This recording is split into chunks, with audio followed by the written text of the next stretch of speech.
Hola, ¿cómo están? Bienvenidos a un episodio más de Backlog, este podcast donde coleccionamos conversaciones inolvidables con personajes increíbles. Hoy no es la excepción, tenemos un invitado maravilloso con el que vamos a estar hablando sobre diferentes temas, pero sobre todo haciendo énfasis en la importancia de rodearnos de buenas comunidades, de pertenecer a comunidades que nos permitan amplificar nuestro valor. Entonces es para mí un placer y un gusto poder darle la bienvenida a Alejandro Pimiento, empresario, emprendedor de los mismos Pimiento de Pimientos Pizzería y además de eso cofundador de Paruma, que es una plataforma digital que le permite a las empresas encontrar oportunidades de mejora en sus productos a través de la interacción con usuarios reales. Alejandro, ¿cómo estás? Hola, muchas gracias por la invitación y feliz de estar acá para compartir experiencias. Súper, qué nota, vamos a soñarnos esto mucho, yo creo que va a ser una de las conversaciones más entretenidas que hemos tenido. Muchas gracias pues por aceptar la invitación.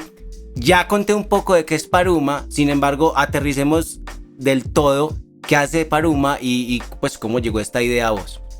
Bueno, hay dos preguntas. Sí, señor. Vamos a hablar primero, entonces, vamos a arrancar en términos prácticos qué es Paruma. Y nada mejor que hablar de ejemplos, porque es que uno sale con un propósito que se los voy a mencionar también, pero lo voy a hacer al final como para que hagan un match entre eso. Imagínense que usted es un empresario o es una persona que tiene un negocio y quiere y entiende que hoy la economía va mucho más allá de transar entre personas hablando. La tecnología nos ayuda precisamente a exponer y a trasladar, digamos, a romper esas barreras. Entonces usted decide comunicarse de alguna manera con su mercado a través de un producto digital, página web, app, un chatbot, lo que sea. Un simple post, inclusive en una red social. Diferentes canales digitales. Hay muchos. Entonces usted como empresario tiene eso, pero usted tiene que hacer el mejor esfuerzo posible para quien va a ver eso o quien va a interactuar con eso que usted está diseñando o que otro se lo va a diseñar, para que esas personas cumplan el objetivo de lo que usted está diseñando para ellos. Pero usted tiene que arriesgarse lo menos posible, porque siempre dicen que el que pega primero pega dos veces, ¿cierto? O siempre es bueno tener una buena impresión en la primera. ¿Y eso por qué lo decimos? No sería chévere que usted saque un producto digital y lo lance al mercado y apenas alguien lo abra, lo use, se bloquee, no funcione. Usted simplemente, lo que hoy normalmente pasa, no entiende para qué es esto o cómo funciona. Entonces, con esos riesgos usted debe tener una oportunidad de no lanzarse al vacío sin pensar en cómo o qué va a pasar. Entonces nosotros lo que estamos ofreciendo es eso, la capacidad de experimentar a través de comunidades, de personas, de usuarios, de clientes potenciales, para que vivan la experiencia con ese producto digital en las diferentes etapas de un ciclo de vida de un producto que nace desde crear una idea. Usted desde que tiene una idea, usted ya puede testear, usted ya puede hacer un experimento. Usted lo es prototipa, no funcional o funcionalmente, o sea, con herramientas que ya lo permiten hacer interacción. Luego usted puede armar una MVP ya y ya la gente lo puede tocar a través de su celular, de un computador o simplemente con sus ojos ver una imagen. Y ya después de eso siguen todas los ciclos donde van avanzando los productos. Pero en cada una de esas etapas, cualquier metodología de desarrollo te va a decir que tú tienes es que testear. Ahora, no esos test de meses, como se veíamos antiguamente, esas pruebas que duraban un año. No, cosas rápidas, funcionales. ¿Cuánto tiempo estuvo Gmail en versión beta? No, pues imagínate cuánto y cómo nos regalaron supuestamente el Gmail. Pero todos estábamos probando eso. Entonces de eso se trata, ¿no? De tener esa capacidad de experimentar. Entonces, por un lado, es darle la oportunidad a las empresas de que puedan rápidamente, en cualquier etapa de su ciclo de vida del producto, experimentar con clientes reales, clientes potenciales ese producto. Y la oportunidad también de generar la comunidad que conozca sobre lo que se viene en un futuro muy cercano, por ejemplo, con ese tipo de productos. Y eso le permite a ellos también conocer. Uno dice, pero es que las comunidades entonces o las personas simplemente son como máquinas que están haciendo cosas. No, porque son las personas que están opinando, interactuando, inclusive aprendiendo de cosas que tal vez nunca se imaginaban que iba a llegar a sus manos, y ellos son como pioneros en ese tipo de cosas. Entonces, eso es en términos prácticos lo que hacemos, y eso nos da, por eso es que tenemos un propósito superior, que es inspirar a las organizaciones o a nuestros clientes a que experimenten con clientes reales e inspiramos a las comunidades a que participen, a que practiquen, a que conozcan estos productos digitales, den su opinión, porque eso es una colaboración y eso genera realmente algo muy potente para ellos, para que conozcan cosas, y para las empresas para que puedan darse cuenta de qué cosas pueden mejorar en sus productos para que lleguen mejor al mercado. Perfecto, muy bien eso.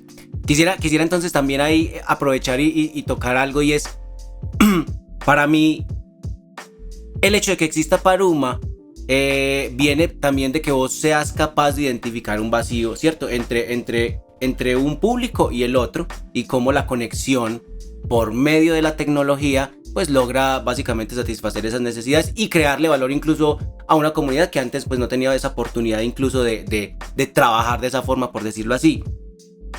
Lo que quisiera preguntarte es, ¿por qué es importante que desarrollemos un pensamiento estratégico o esas habilidades estratégicas, y cómo ese pensamiento estratégico te permite a vos identificar como esos vacíos en el mercado y pues crear una empresa de base tecnológica con base en eso que identificás? Eso está muy ligado precisamente a por qué nace Paruma o de dónde nace Paruma. Nosotros, mi socio y yo, que fuimos los cofundadores iniciales, hoy somos 3, hay una socia adicional, pero Luis Fernando y yo estuvimos en principio con un background del mundo del control y aseguramiento de la calidad de software.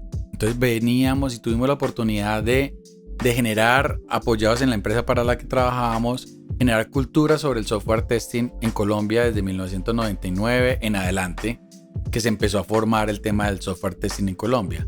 Pero nos permitió de hecho identificar muchas problemáticas que se daban alrededor del software, entre ellas la calidad. Y nuestra experiencia fue centrada precisamente en eso. Pero a lo largo de los años íbamos escalando esa cultura, porque uno hoy habla de software testing y yo me atrevería a decir que cualquier persona que trabaja en tecnología, e inclusive algunos otros que ya no son tan de tecnología, pero que tienen cierta relación con estas áreas, no conciben un software si no pasan por un área de pruebas o de calidad. Pero hace 15, 20 años usted decía que va a probar. Decían, pero ¿para qué va a probar si el desarrollador hace todo muy bien? Es muy bueno, son juiciosos, son pelados muy inteligentes, ellos hacen las cosas muy bien. Entonces nos tocó entrar en ese choque, esa cultura, para poder inspirar a estas personas de que sí era necesario probar, de que no necesariamente ser juez y parte puede hacer eso. Toda esta cultura del desarrollo nos permitió elevar esa exposición de estas prácticas a nivel LATAM. Es decir, yo tuve la oportunidad de abrir mercado para ese tipo de negocio de software testing en Panamá, en Perú, Costa Rica, en Guatemala, en Chile. Y eso creo que te empieza a dar también un conocimiento mucho más grande a nivel ya no solamente Colombia, sino Latinoamérica, que compartimos y que se puede... Exacto. Al ver eso, veíamos que efectivamente cada vez salían más empresas de software testing, no solamente en Colombia. De hecho, Colombia es uno de los pioneros en Latinoamérica del software testing. Uno cree que no, pero sí. Acá se creó la primera compañía de software testing en Colombia, se creó en Medellín en el 99, y luego vinieron otras compañías, porque se volvió un tema muy importante. Pero hay más compañías en Perú, en Panamá, en México, en todas partes ya hay, pero fuimos pioneros en Colombia en ese proceso. Aparte de ver, digamos, que el tema de las pruebas, que era muy necesario y que la cultura cada vez le iba aceptando más en toda la región, nosotros teníamos esa capacidad, y ahí es donde empiezo como a responder a tu pregunta, y es cómo realmente empiezas a analizar si hay un problema en el mercado o no. Es precisamente observando hoy modelos de investigación para identificar si hay un problema o no, pero es tan práctico como nos dimos cuenta que el producto de software estaba saliendo mejor al mercado, con mejor calidad, es decir, la calculadora suma, resta, multiplica y divide correctamente, es rápida, es decir, que si hay 10 personas sumando y multiplicando el tiempo, lo hace bien y no entorpece el proceso del usuario, y adicionalmente también es segura, porque entonces hoy estamos en todos los problemas de ciberseguridad, pero hablemos de algo más simple, como que efectivamente alguien no vaya a hackear y la vaya a romper, la vaya a indisponibilizar, etc. Eso estaba mejorando mucho aparentemente el software estaba bien desde lo técnico, todo el mundo lo veía y cumple con todos los parámetros, pero salía al mercado y la gente no le gustaba o no entendía para qué era. Y ahí es donde se prende ese chip entre mi socio y yo, y vemos esa oportunidad y decimos, esto tiene que cambiar. Pero sobre todo porque en las metodologías de esa época de desarrollo de software existía una fase que se llamaba la User Acceptance Testing, la llamada UAT, que todo el mundo hablaba de la UAT. Es decir, antes de hacer un paso a producción, tiene que pasar por la UAT. ¡Ay, cómo así! Pero si es User Acceptance Testing, ¿dónde está el usuario probando? No, ¿quién era el usuario en ese momento? El dueño del producto, el product owner hoy. O el que estuviera más cercano a ese proceso. Y entonces, o sea, lo que vemos es que básicamente el proceso de quality assurance o de testeo se enfocaba solamente en una parte técnica. En técnica y en el negocio, digamos que eso ha ido evolucionando. Al principio era muy técnico, las metodologías y las empresas que se dedicaron a esto se dieron cuenta que no, de nada servía que la calculadora sumaba, pero si no sumaba y no tenía un valor para el negocio, pues era un producto sin sabor, sin sentido. Y entonces hoy grandes compañías efectivamente se concentran en el negocio y efectivamente lo técnico lo tienen, pero siempre lo incluyen. Pero quedaba igual el mismo sinsabor del usuario final. El usuario final sí entiende, sí sabe por dónde hacer el proceso. Creemos todos los que diseñamos el producto que es paso 1, paso 2, paso 3 y llega a la calle y la gente empieza a decir, pero oiga, ¿para qué me preguntan esto al principio? Deberían preguntármelo más adelante. Como que piensan diferente. Y no es que piensen diferente, es que hacen las cosas de una manera distinta de como las diseñamos nosotros cuando estamos creando un software. Entonces ahí es donde vemos esa oportunidad y nos damos cuenta que adicionalmente impulsados por la transformación digital, que se veían nuevas tecnologías, estamos hablando de una idea del año 2016. O sea, no estamos hablando de pandemias, no estamos hablando de trabajo remoto. No, de hecho en esa época decir que usted iba a trabajar desde la casa era, o mejor dicho, un sacrilegio, ¿cierto? Exacto, lo veían a uno como este tipo porque es tan informal. Es cierto. Entonces, lo que nosotros estábamos viendo en el mercado es que venía tecnología, se iban a cambiar las nuevas formas de trabajo.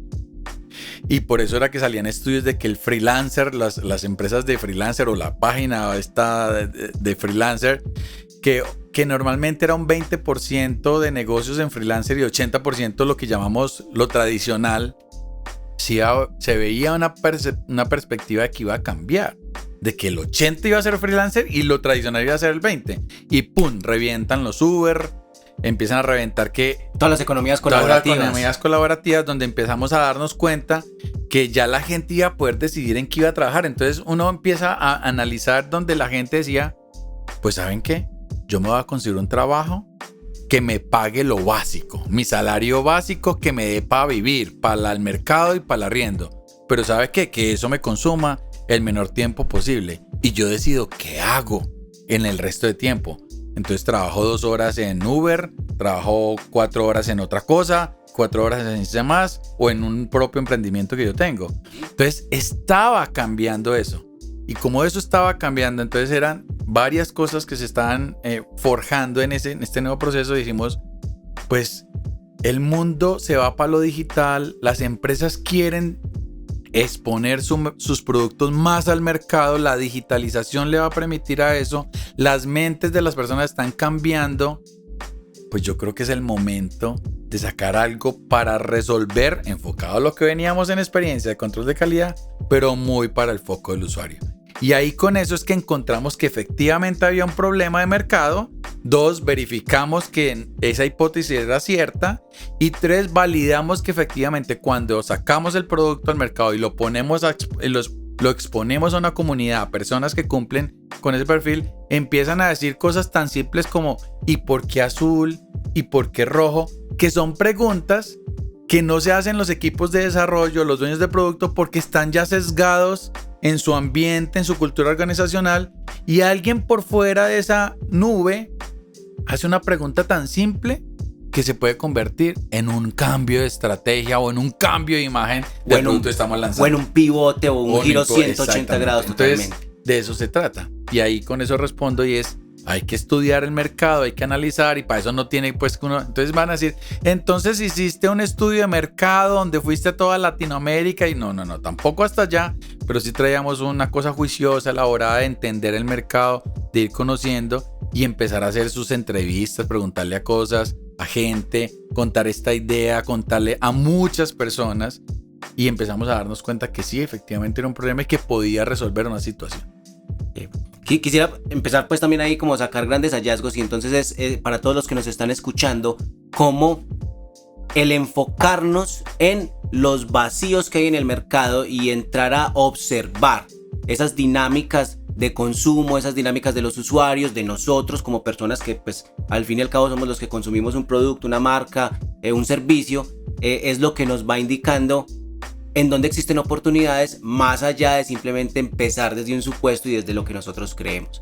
Eso siempre lo ponemos incluso como un primer paso para todos los que estemos en esta área de diseño centrado en las personas y sabemos que es importante, pero quisiéramos también dejarlo muy claro para los que nos estén escuchando, para que empiecen a desarrollar esas habilidades y también esas ganas, ¿cierto? Porque tiene que ser una obsesión de estar siempre pendiente del mercado, de las personas, de entender el comportamiento, de cómo está cambiando, sobre todo de la mano de la tecnología que se transforma ya a un nivel exponencial, para poder identificar rápidamente dónde puede hacer sentido la capacidad que nosotros tenemos de desarrollo. Tocas una cosa muy importante ahí en eso del comportamiento y es que todos tenemos que tener claro que lo que analicemos hoy necesariamente no es lo mismo de mañana.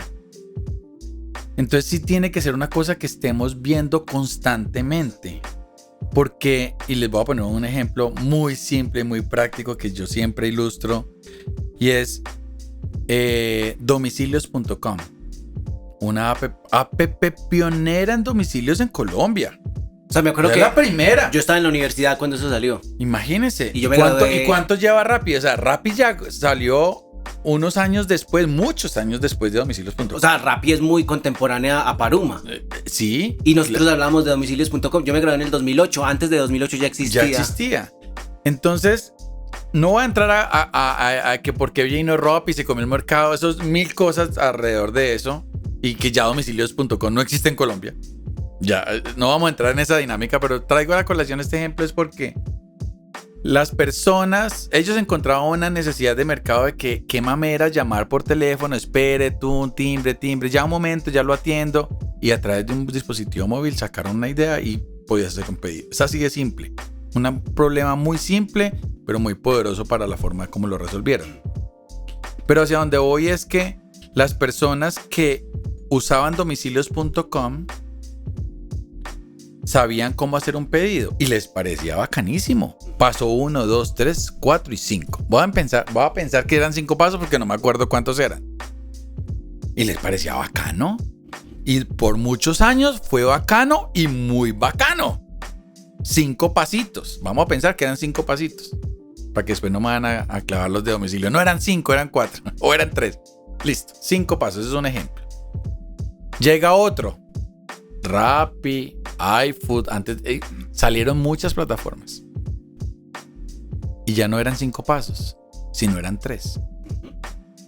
Entonces el problema como tal está resuelto. La forma de hacer el pedido cambia porque viene alguien con un pensamiento distinto y porque no lo hacemos más fácil o más rápido.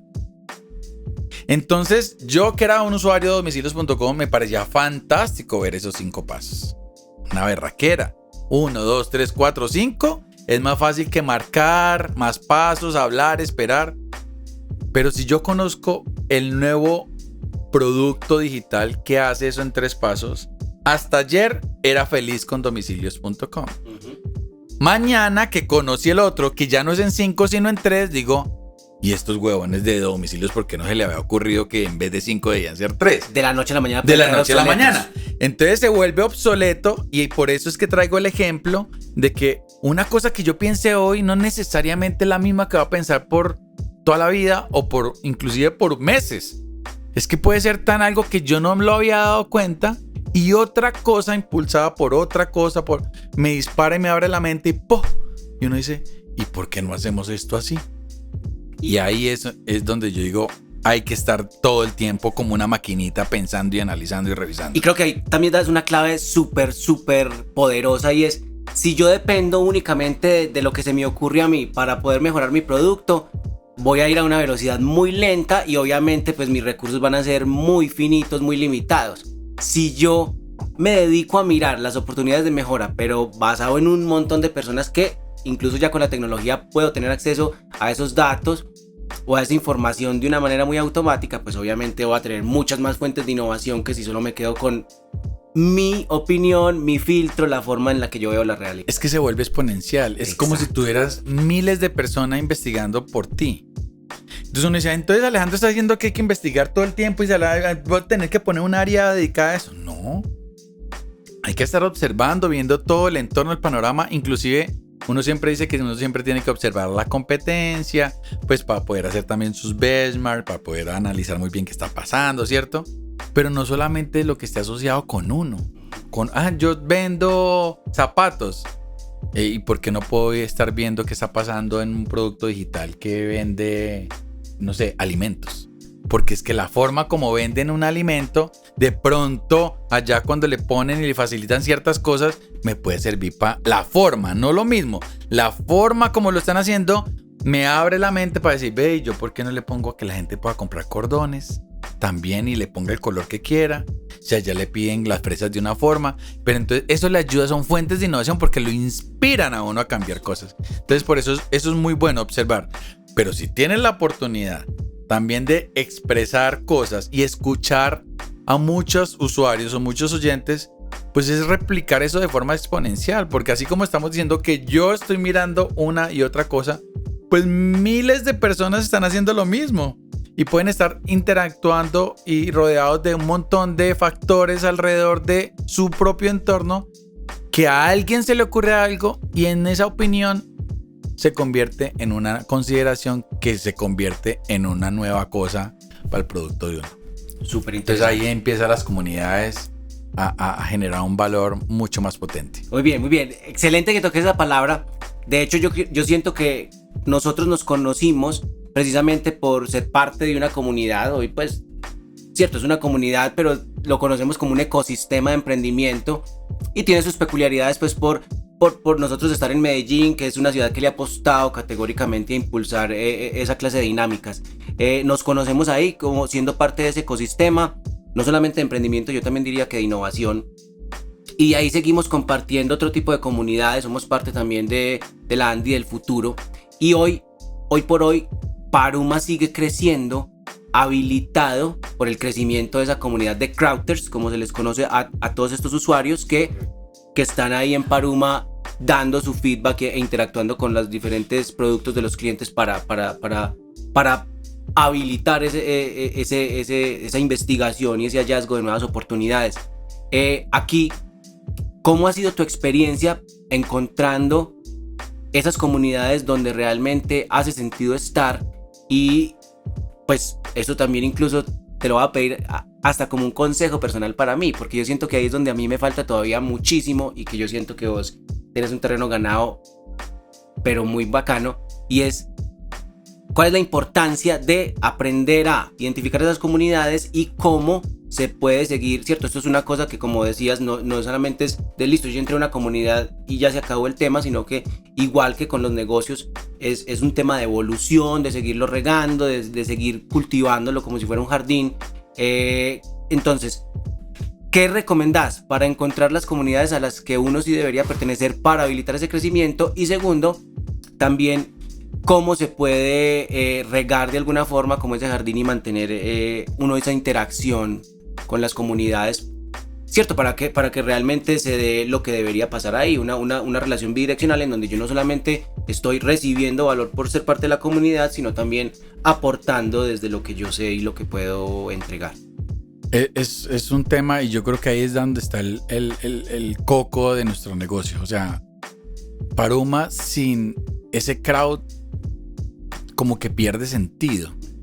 Y eso me gusta aclararlo mucho, sobre todo a los clientes, porque a veces claramente nosotros, ya mis socios, Liliana, Luisfer y yo, tenemos un bagaje en el tema del control y aseguramiento de calidad, sabemos mucho de software, sabemos mucho del impacto que tiene el software en los negocios y eso nos da un habilitador estratégico a la hora de uno evaluar un producto de software. Pero yo siempre le digo a los clientes, venga, que es que no es la experiencia de Alejo, no es la experiencia de Lucho, no es la experiencia de Lili, no es la experiencia de nuestros antropólogos, es la voz del consumidor. Yo puedo estar en desacuerdo con ese producto y me he estrellado porque yo digo, no, este producto le van a dar palo y he dicho así. Y lo evaluamos y la gente le encanta. Y uno dice, ahí es donde yo digo, ¡poh! Explota mi mente. Dice, el poder de la comunidad. Es que no es lo que yo piense. Y nunca va a entregar un resultado de lo que piensa Alejo, ni Lucho, ni Lili, ni su combo de estrellas que está en Paruma. No, realmente es la voz del consumidor. Si a los consumidores el 90% les encantó por esto, esto y esto y esto, hay una gran probabilidad de que en el mercado también les guste mucho. Ahora, que a mí no me gustó y yo, esto también es supremamente importante y es que esto no se trata de una investigación de mercado desde estos puntos donde si sabemos que el potencial de mercado es 8 millones, entonces que sacar la fórmula estadística para ver cuál es la muestra. No. Pero esto sí te van dando indicios de qué está pasando. Y si ya en un grupo pequeño viste que en ese grupo la mayoría le gustó, le pegó, pues hay una probabilidad importante de que eso siga pasando. Vas descubriendo patrones y tendencias. Exacto. Entonces eso le sirve, por eso es que sirve mucho para experimentar y para uno ir dando pivotes de cosas porque uno va probando cositas muy rápido.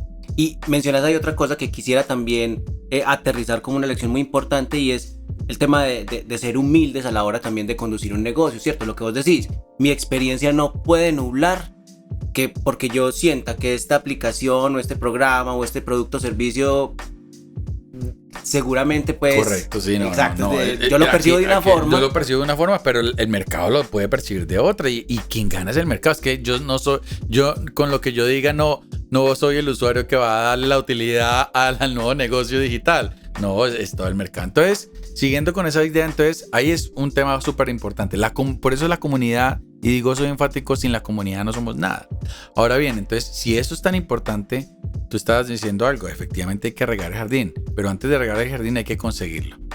Entonces, te voy a contar pues como infidencias en el principio, como veníamos del mundo del control y aseguramiento de calidad, nosotros decíamos, vamos a montar un crowd, pues tiene que ser de tester, de probadores. Y efectivamente los primeros 100 crowders que teníamos, como nos conocían en una empresa, en varias empresas grandes de software testing en Colombia, pues uno está en un entorno de ese perfil de gente, pero adicionalmente nos conocían en otras partes de Latinoamérica, entonces en Perú, en Guatemala, entonces lo empiezan uno a conocer y uno empieza a hablar con esas personas. Entonces en el crowd al principio eran puros testers, es decir, no quiere decir que un tester no pueda hacer un test de usuario final, no, porque todos, independiente de nuestra carrera, somos consumidores de cualquier producto, sin importar si soy tester profesional o no. Pero en principio pensábamos que esa era nuestra comunidad súper tesa. Y hasta nos daba miedo que si nos contrataban para hacer una evaluación de experiencia de usuario, pero si encontrábamos errores, sería muy bueno que también lo reportaran. Entonces ahí decíamos, no, los testers encuentran errores. Los testers profesionales encuentran errores. Y en los primeros proyectos metíamos más testers y menos usuarios finales no técnicos, llamémoslo así. Menos amas de casa, menos celadores, menos administradores de empresas, menos médicos, menos odontólogos. Menos ciudadano de a pie. Menos ciudadano normal, llamémoslo, ¿cierto? Más técnicos, porque también al principio ofrecíamos encontrar mucho error en el software. Cuando empezamos a pivotar, esto es un pivote, entonces empezamos a darnos cuenta que sí encontrábamos errores, pero empezamos a analizar la data y los poquitos que no eran técnicos encontraban más errores todavía. Y nosotros, pero ¿cómo es esto? Si ellos no son técnicos, si no es que un error es un error, no importa, yo no tengo que ser un profesional y haber estudiado y certificado para encontrar un error. Claramente hay errores de errores que claramente unos usuarios de común a pie que no son estudiados profesionales en eso, pues no van a encontrar claramente, pero es que de fondo los errores de usuario final que el consumidor final realmente encuentra son esos, los que no me parece, lo que no me gusta, lo que no veo, lo que no carga, lo que no se ve en mi celular, lo que no veo en la página, en mi navegador. Entonces miren los que no contribuyen a mejorar esa experiencia, y que al no contribuir a mejorar una experiencia... ¿De qué sirve que sea rápido, ágil, seguro, funcione y lo haga perfecto si no contribuye a que mi experiencia sea chévere y agradable para poder seguir usándolo? Y si, exactamente. Si no lo voy a usar más de la primera vez. Exactamente. Entonces, ahí eso es una clave muy importante. Entonces, ¿por qué lo toco? Porque efectivamente a veces creemos que las comunidades son... Yo también puedo estar sesgado en que voy a conseguir un agente de este perfil. Y ahí mi recomendación es, no. Comunidad es comunidad. Abra el mundo a todos. Multidisciplinarios. De todo el mundo, porque a veces, diversos. Necesito... Claramente hay segmentos o subsegmentos que uno necesita. Nosotros arrancamos con una comunidad de consumidor masivo, pero ya tenemos comunidades de negocios. Especializadas. Ya, entonces uno dice, ay, pero ¿y esa dónde la tienes? ¿En qué plataforma? Es que a veces se nos olvida que el solo hecho de estar en un grupo de WhatsApp, ya tienes un grupo segmentado, es una comunidad. Entonces tú mencionabas ahorita, tú y yo, nuestras compañías hacen parte de la Cámara de Emprendimiento y Aceleración de la ANDI, ¿cierto? La ANDI del futuro. Eso es una comunidad. Entonces hay inclusive proyectos que hoy tengo con grandes bancos en Colombia o en Latinoamérica que a veces quieren evaluar software no de consumidor masivo, usado por personas, pero con ciertos perfiles, es decir, administrador de empresas, tesoreros, financieros. Venga, pero yo estoy en la comunidad de la ANDI, hay muchos empresarios que son grandes empresarios con empresas con muchos empleados que lideran procesos. ¿Será que Carlos Jaramillo no me podrá contactar con el financiero para que opine sobre la nueva sucursal virtual Empresas del Banco Cucú? ¡Claro que sí! Entonces, lo que quiero decir con esto es que las comunidades están realmente en todas partes y que tenemos que encontrar en ellas. Las redes sociales son un input para nosotros muy importante en comunidad. Ejemplos, me gusta dar estos argumentos, pero ponerlos con ejemplos. Una gran empresa de telecomunicaciones en Centroamérica me pidió que necesitaba evaluar personas que tuvieran productos de telco en sus hogares en Puerto Rico, Costa Rica. Y yo solo tenía Panamá, yo no había abierto Puerto Rico y Costa Rica. Pues, y uno dice, ¿y las redes sociales si me creerán para eso? ¿Funcionará o no? El tema es, las redes sociales sí funcionan. Tienen herramientas de segmentación. Si yo les doy un uso más allá de postear y consumir contenido, también me pueden servir porque ese contenido que va a poner segmentado me va a servir para eso. Entonces eso es lo que nos permite también llegar a unas regiones, empezar y no porque mandé una solicitud contando algo, pues pueden haber de miles de personas, 1 o 5 o 10. Entonces también esto que les digo es, ay, pero solamente levantamos 10 personas y nos gastamos en esa pauta $500. No, eso es el costo de adquisición es muy alto. Sí, puede que en principio sí uno piense en eso, pero si ya tienes 10, te aseguro que los 10 te van a traer más. Cada uno por lo menos puede traer a alguien cada más. uno, no porque, ay, entonces te volviste en una pirámide, Alejandro. No, es porque esos 10 que sí los logramos cautivar, les lanzamos un reto para que bajen una app y evalúen el onboarding y reciben una recompensa. Y esa recompensa es chévere, les llama, les gusta. Vea, el voz a voz es mucho más potente en las comunidades que una campaña de redes sociales. De hecho, hoy se habla del dark social como un mecanismo de venta. Y lo que nos plantea es que, exacto, que en ese tipo de interacciones la gente está buscando mucho más es el voz a voz, la referencia, que simplemente lo que me puede indicar Google. Entonces mira que ahí lo que te estoy diciendo es, comunidades, para concluir a tu pregunta, comunidades están en todas partes, solo que a veces no nos damos cuenta que un simple grupo de WhatsApp ya es una comunidad.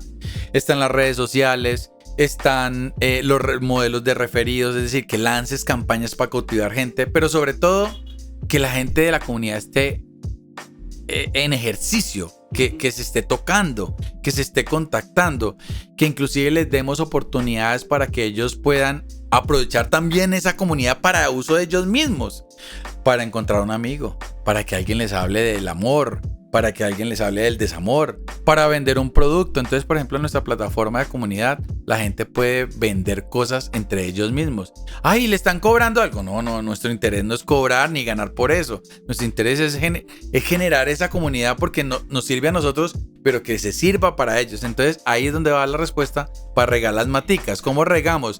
Dándole oportunidades, poniéndolos a participar, preguntándoles cosas que ellos inclusive quisieran saber. Por medio de retos. Creo que ambos hemos trabajado. O inclusive sondeos, porque la plataforma nosotros permite sacar sondeos entre ellos, que también esa data sirve pues para futuros análisis de investigación de cosas que se estén dando. Entonces, como que realmente pongas en ejercicio a las personas, y aquí no hay una clave perfecta, es simplemente, de nuevo, si hoy amaneces pensando, ¿qué será de tal cosa? Pruebe, póngale eso el reto a la comunidad. Si hay harto engagement, bacanísimo. Si no hay engagement, pues no hay problema. Entonces, ¿cómo estar? Pero el tema es tener esa comunidad y estar interactuando con ellos. Y darle la oportunidad que sea bidireccional, no que yo solo pida cosas a ellos, no, si ellos necesitan cosas para eso. Entonces, ejemplo de eso, abrimos una comunidad, hicimos un proyecto fantástico en uno de los bancos más importantes de Colombia para temas de personas con discapacidad visual. Yo no tenía, pues yo ni siquiera en mi radar tenía que mi comunidad, ¿cómo hacía para tenerme mi comunidad en una plataforma tecnológica de personas con discapacidad visual? Si ni siquiera mi producto digital es accesible para ellos, pues jamás hubiera pensado en que iba a tener eso. Pues listo, no es necesario que yo los tenga que incluir y tenga que desarrollar mi super plataforma. No, pues creé una comunidad por WhatsApp porque ellos manejan muy bien el WhatsApp divinamente. Y entonces con ellos tengo una comunidad aparte de la plataforma digital, pero en WhatsApp. Y entonces estas personas inclusive hacen parte de una fundación, y esa fundación necesitaba algo, y a través de una Vaki, crearon una Vaki y lanzamos eso en la misma comunidad. Y mucha gente de la comunidad, los puntos que se ganan por cumplir retos, donaron puntos para que la comunidad de personas de discapacidad visual pudieran tener esos recursos para lo que ellos estaban buscando hacer.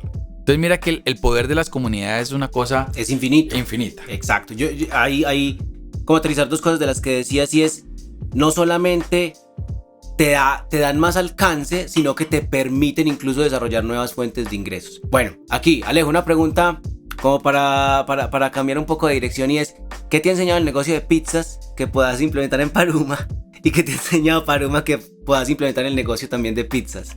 Bueno, yo creo que muchas cosas, pero voy a echar cabeza. Pimientos Pizzería es un negocio liderado por mi hermano y su socio. Yo soy socio en una mínima participación. Yo casi, como podría decir que no soy socio, o sea, soy comensal. Soy más comensal que socio. Pero verlos a ellos en ese negocio también ha sido inspirador para mí, porque de hecho mi hermano es menor que yo 5 años. Yo tengo 44 años. Y él empezó, de hecho, a ser emprendedor formalmente con un negocio antes que yo. Porque yo sí he sido emprendedor, he tenido otros negocios. Yo trabajaba y tenía otros negocios por fuera. O sea, yo facturaba. Mi segundo apartamento que compré para casarme, lo compré gracias a ese otro negocio que yo tenía. Yo desarrollaba software y desarrollaba para construir plataformas de logística, de transporte. Y en la costa me compraron mucho software de eso, hasta que vino la nube y me destrozó, porque yo no estaba actualizado en temas de nube, desarrollo de software y eso, bueno, para no cambiar pues mucho el tema. Pero es decir, yo sí era emprendedor antes de crear esta empresa. He creado otros negocios y esto será otra sesión de otras quemadas que he tenido en otros negocios. Vendí repuestos, vendí celulares, vendí cosas para carros. Bueno, después hablamos de eso.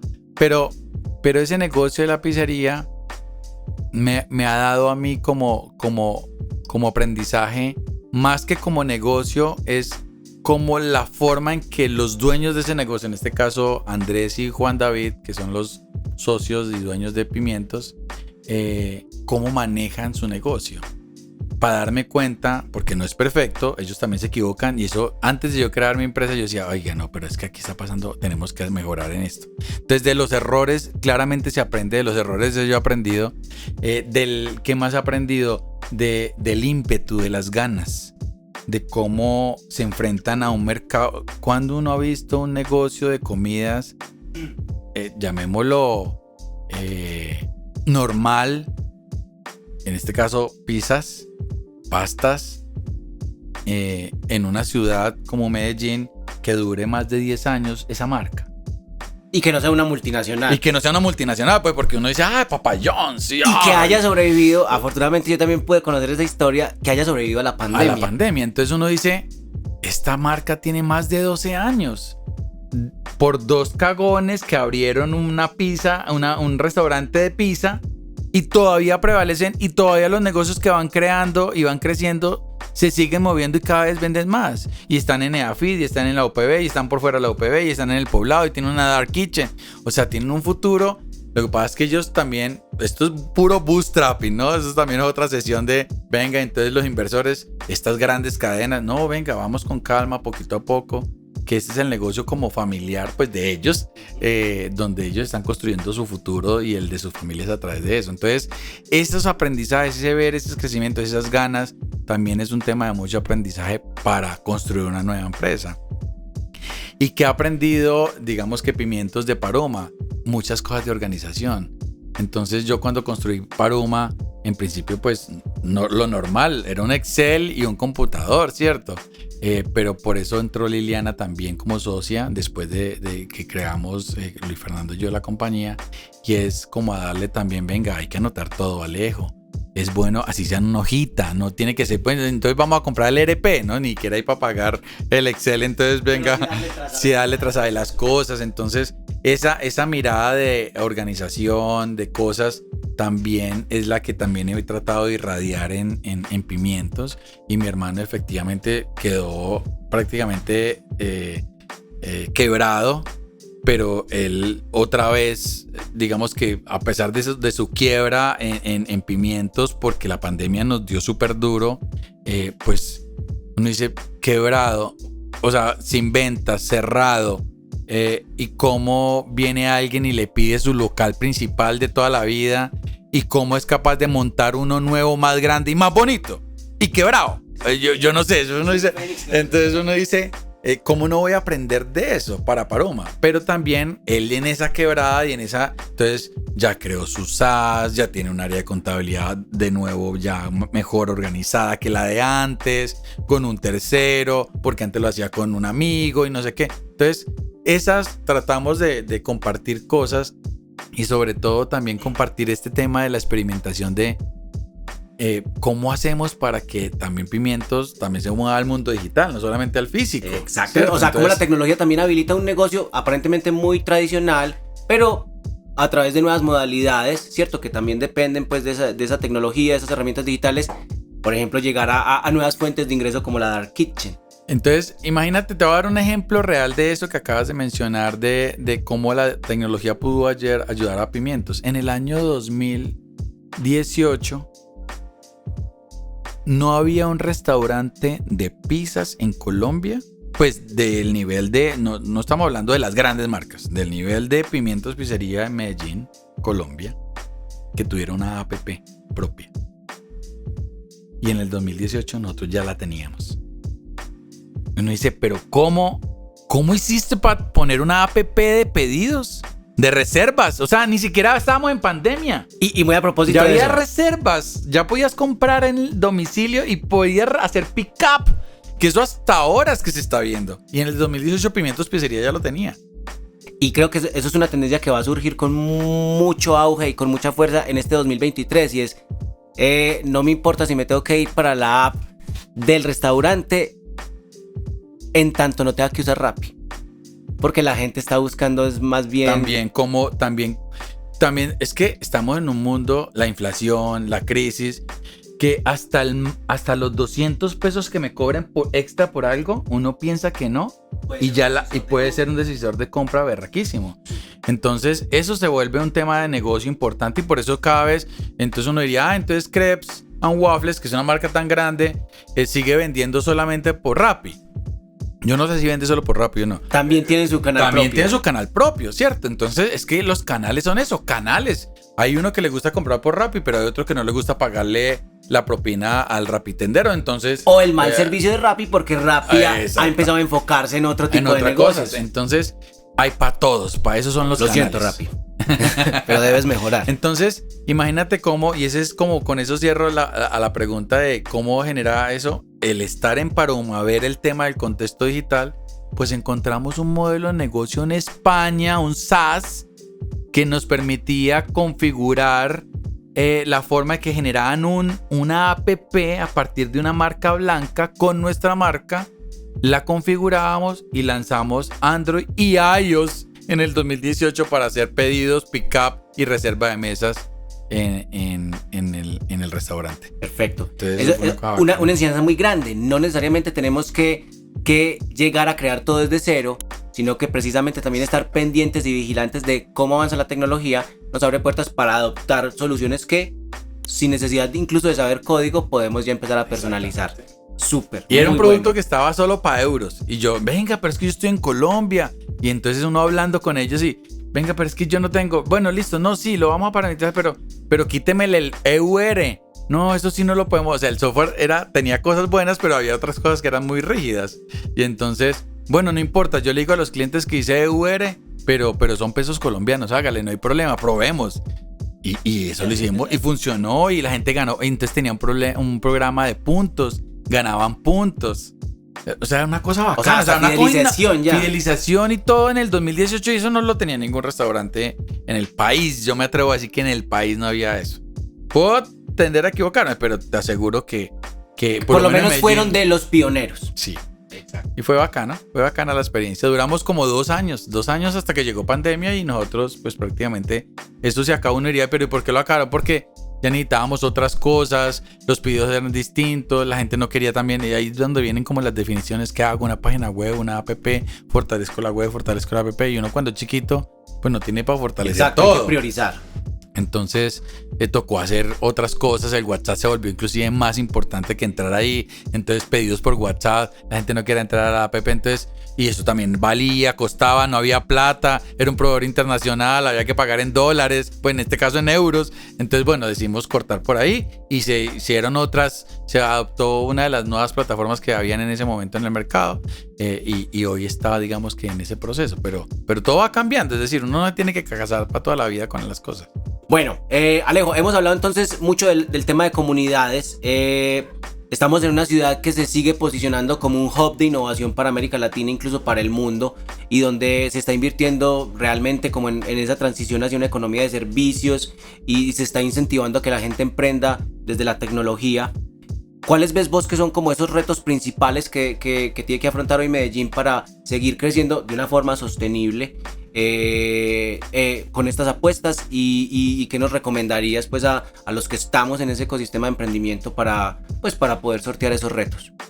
Pues bueno, es una pregunta muy amplia y muy difícil. Es más, no sé si tengo la respuesta, pero desde lo que se me ocurre aquí rápidamente es, y también muy en el entorno de las comunidades, yo creo que el tema de las comunidades aplica para todo.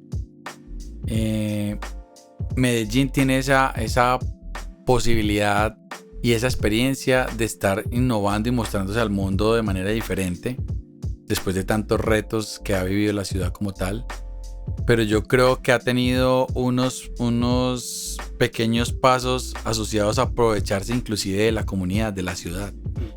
Sí, uno ve iniciativas que hasta existen donde dicen que invitan a las personas a que den ideas para resolver cosas, pero siguen siendo como unas apuestas como muy aisladas, como sin tanto poder, sin muy ornamentales. Sí, como que para decir, y sacamos, y entonces hicimos esto. Métricas de entrada. Sí, pero no lo sostienen. Entonces, es lo mismo, regar la matica es, sí está bien la idea, pero eso tiene que seguir, es decir, no puede parar, y eso no puede ser un tema de política, o sea, no puede ser una cosa que el alcalde uno lo lanzó y el alcalde 2 lo mejoró y el otro lo quiso cambiar y el otro borró todo lo anterior para ponerlo otro.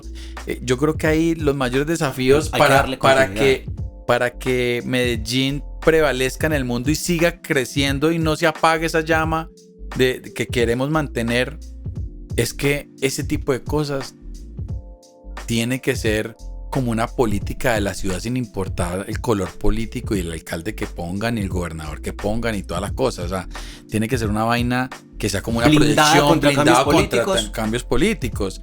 Porque es que no estamos hablando del presupuesto del año del 20 al 21, del 21 al 22 y que yo me lo voy a ganar y que voy a...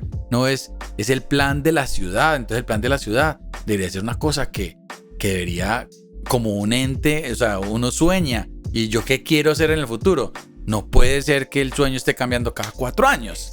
Entonces, por lo tanto, está bien que hay cosas que van cambiando, pero las ciudades futuristas o las ciudades que se quieren posicionar sí tienen misiones o visiones de largo plazo. Entonces, ¿cómo puede ser propósitos también como los hablabas con Paruma?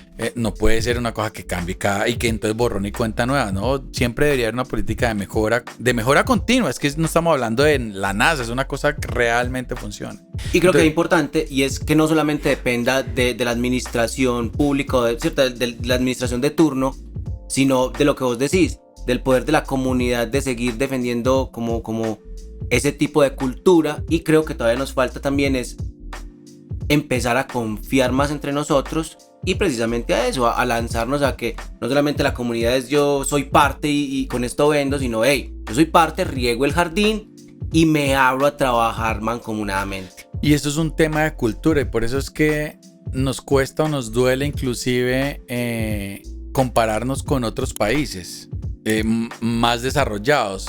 Pero de fondo para mí no es que estén más desarrollados porque tengan más dinero o porque aprovecharon más las cosas o porque la gente es muy educada y muy... No, te aseguro que 3 generaciones o 5 generaciones atrás o 10 generaciones atrás eran igual que nosotros, precisamente porque todo en la vida es un tema de cultura. Y Medellín yo creo que se ha caracterizado por un tema de cultura y yo creo que esa cultura también se ha venido perdiendo. Uno a veces escucha inclusive cosas de Bogotá, ay, que Bogotá, ¿por qué es tan así y tan sucia y no sé qué? Entonces alguien siempre le responde a uno, es que el problema de Bogotá es que no es de Bogotá, es de muchas todos y de nadie. Es de todos y de nadie.